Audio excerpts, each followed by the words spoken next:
자, 안녕하세요. 주식마법사TV입니다. 11월 1일, 11월의 첫날입니다. 오늘은 지난 3월 코로나 팬데믹 우리나라 폭락이 왔죠.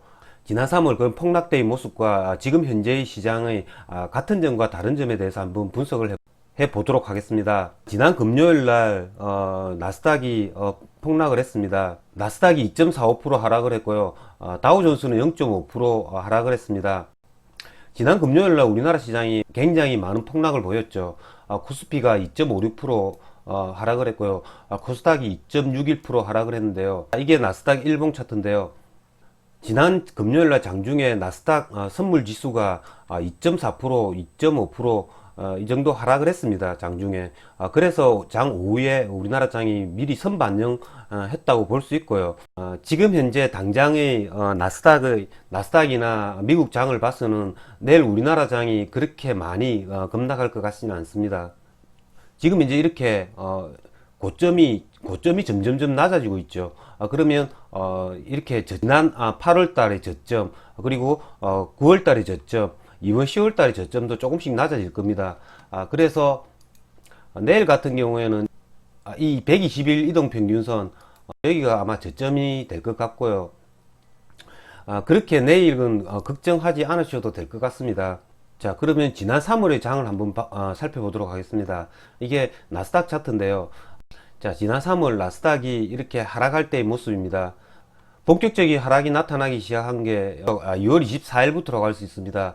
2월 24일 거의 한 4%가 하락을 합니다.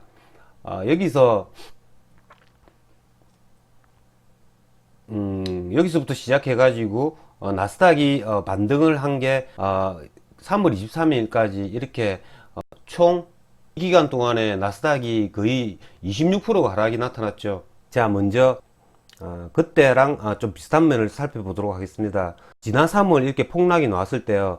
첫 번째 징조가 보였던 게 2월 24일입니다. 2월 24일 나스닥이 갭 하락, 그러니까 갭 하락을 해가지고요.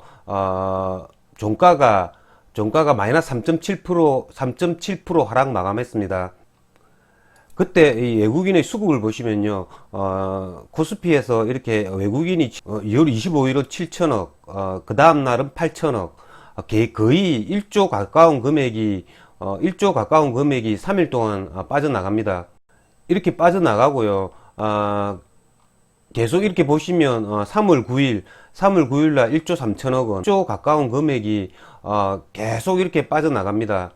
지금 현재 보면요, 목요일 날 5천억, 지난 금요일 날 9천억 원 빠져나갔습니다. 지금은 조금 더 문제가 되는 게요, 그때는 기관의 물량이 이렇게 지난 10월 말처럼 이렇게 빠져나가지는 않았습니다. 기관은 그나마 꾸준히 1900억, 1100억, 뭐 3천억, 2천억 계속 매수를 해줬는데요. 기관들이 지난 목요일은 4700억, 지난 금요일은 4,400억 원이 빠져나가지고요.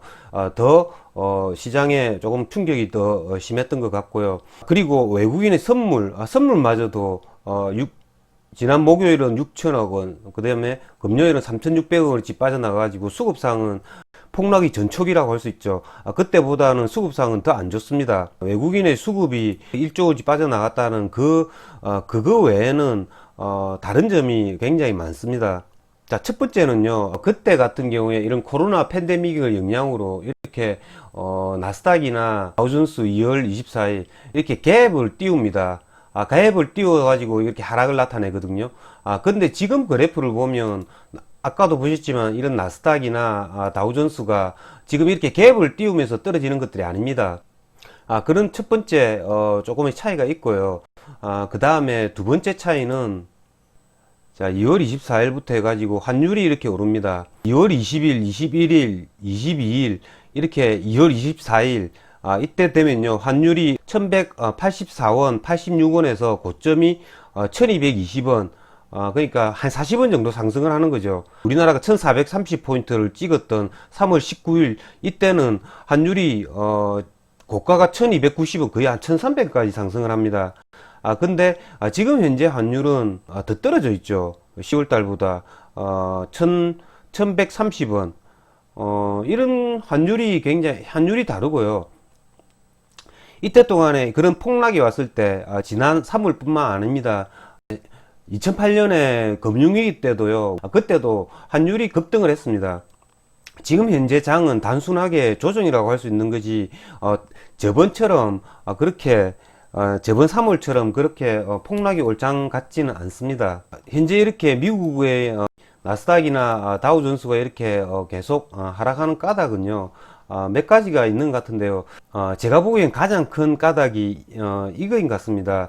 비대선이 지금 굉장히 혼조세입니다.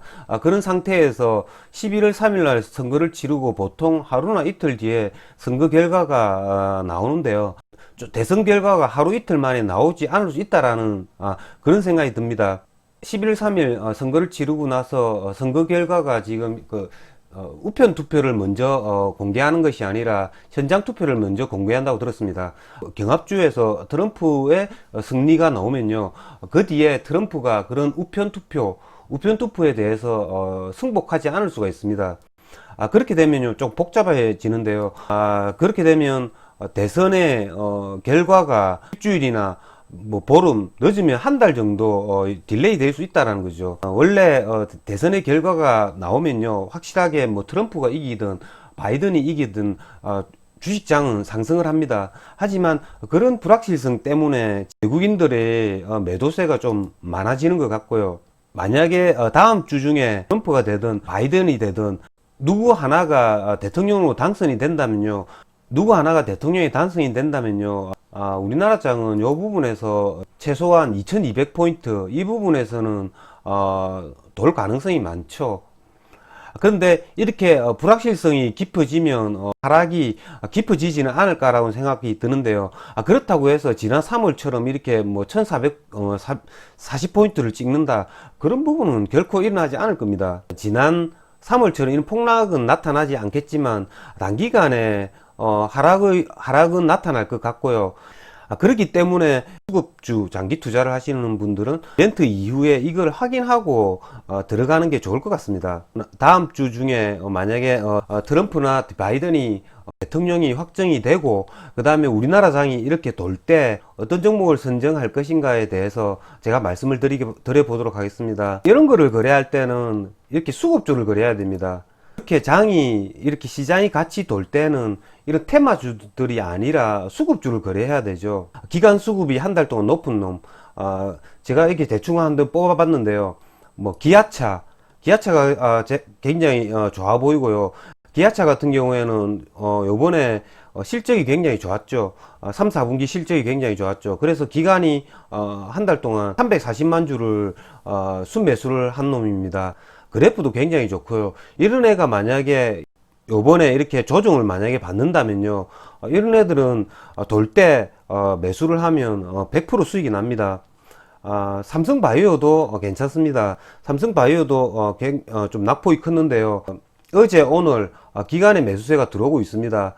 이재용 부회장의 상속 대금 마련, 그런 거로 말미암아 주주 환원 정책을 쓴다는 그런 뉴스가 있습니다. 그런 걸로 말미암아 기관들이 지금 조금씩 매수가 들어오고 있고요. 이런 애들이 조정을 받고 기관의 매수가 계속 들어오면 이런 종목도 괜찮고요. 그 다음에 현대모비스도 아까 말한 기아차와 마찬가지입니다. 굉장히 기관 수급이 좋고요. 이런 금호석유, 뭐 롯데케미칼도 마찬가지죠. 얘들이 공통점이 굉장히 실적이 좋다라는 겁니다. 에코프로비엠 이것도 마찬가지죠. 이런 애들이 조정을 받을 때 매수를 하시면 됩니다. 시젠 역시 마찬가지죠. 시젠도 3, 4분기 실적이 굉장히 좋았다고 하죠. 계속 코로나 환자 수가 증가하는 모습, 4, 4분기도 실적이 좋을 것으로 예상되는 그런 종목들입니다. 자, 이런 테마주들은요, 피플바이오, 박셀바이오, 제가 뭐 장중에 거래하는 종목이죠. 뭐 아주 아이비, 이런 애들은요, 솔직히 말하면 지수하고는 별 상관이 없습니다. 그렇기 때문에 이런 애들은 지수가 만약에 떨어졌다가 반등을 할 때 이런 애들은 오히려 더 떨어질 수도 있는 부분입니다. 그렇기 때문에 지수와 함께 거래를 해주시는 분들은요, 이런 애들을 매수를 해주시면 됩니다. 이런 종목에 대해서 선정을 잘 못하겠다고 하시면요, 코덱스 레버리지 이걸 사시면 됩니다. 근데 결론을 말씀드리자면요. 환율을 보나 요번에 이렇게 하락하는 장은 그렇게 폭락장이 올 것 같지는 않습니다. 8월달, 9월달, 10월달 다 이렇게 한 번씩 하락을 하고 반등을 하고 하락을 하고 반등을 해주는 그런 장입니다. 별 일이 없으면 121선 이 부분에서 하락을 했다가 반등을 해줄 것 같고요. 만약에 그런 미국의 대통령이 결정되지 못하고 조금의 혼돈이 오면요, 2100포인트 2100포인트까지 열어두고 거래를 하시면 될 것 같습니다. 그렇기 때문에 미국 대선의 결과가 나올 때까지는요, 한번 조금 보수적으로 임해 주셨다가요, 그런 대선 결과가 나와가지고 조 바이든이 되든 트럼프가 되든 뭐 결정이 나면요, 이 장은 여기서 터닝을 할 것 같습니다. 이상으로 주식마법사TV를 마치겠습니다. 제 영상이 도움이 되셨다면 좋아요, 구독, 알림 버튼 부탁드립니다. 끝까지 시청하신 분들에게는 보유 종목이 급등할 수 있게끔 마법을 걸어드리겠습니다. 윙가르디움 레비오사 감사합니다.